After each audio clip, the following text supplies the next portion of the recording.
Hello guys, কে কথা বলল? আমাদের ছোট্ট হ্যাভেন বাবাটা। এই ভিডিওটা রেডিয়েন্ট ফিশ ওয়ার্ল্ডের দ্বিতীয় অংশ। এই যে সিঁড়ি দিয়ে আমরা উপরে উঠলাম, ওঠার পরে তো আমরা পুরো অবাক হয়ে গেলাম যে হাই হাই কোথায় চলে আসলাম। হ্যাভেন বাবু তো খেলাধুলার জন্য একদম রেডি।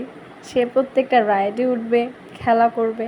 আসলে এদের ফিশ ওয়ার্ল্ডের যে একটা বিষয় কি, মানে যেখান থেকে উঠেছি সেখান থেকে আমরা বেরোতে পারবো না।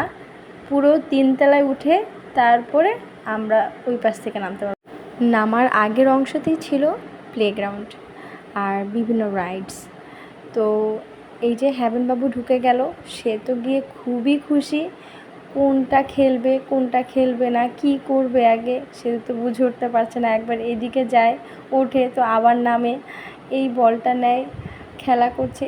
তো দেখতেই পাচ্ছেন হ্যাভেন বাবু খুব খুশি। আর এই রাইডে উঠতে গিয়ে তো মানে হ্যাভেন বাবুর পিছন থেকে যারা যাচ্ছে তারা সবাই উঠে পার হয়ে যাচ্ছে, কিন্তু হ্যাভেন বাবু আর পার হতে পারছিল না। ওই সময় আমি হাসবো না দুঃখ করব বুঝতে পারছিলাম না, কারণ অন্য বাচ্চারা সবাই এটা পার হয়ে যাচ্ছে, ওর পরে যারা আসছে তারা কি সুন্দর পার হয়ে যাচ্ছে, কিন্তু হ্যাভেন বাবু পার হতে পারছিল না। এটার জন্য এক পর্যায়ে আমার খুব মন খারাপ হয়ে গিয়েছিল যে হ্যাভেন কি পারবে না, সব বাবুরা পারছে, ও কি পারবে না। কিন্তু পরবর্তীতে দেখলাম ও ভয়কে জয় করেছে।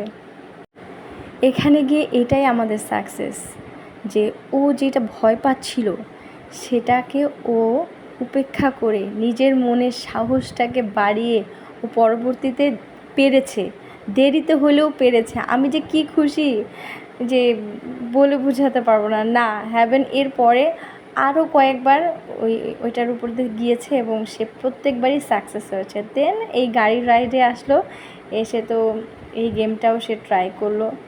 মোটামুটি ওখানে যে কয়টা রাইড ছিল সবগুলোই সে ট্রাই করেছে। রেডিয়েন্ট ফিশ ওয়ার্ল্ডের জার্নিটা আজকে এখানেই শেষ হচ্ছে। সবাই ভালো থাকবেন, সুস্থ থাকবেন। আজকের ভিডিও এতটুকুই।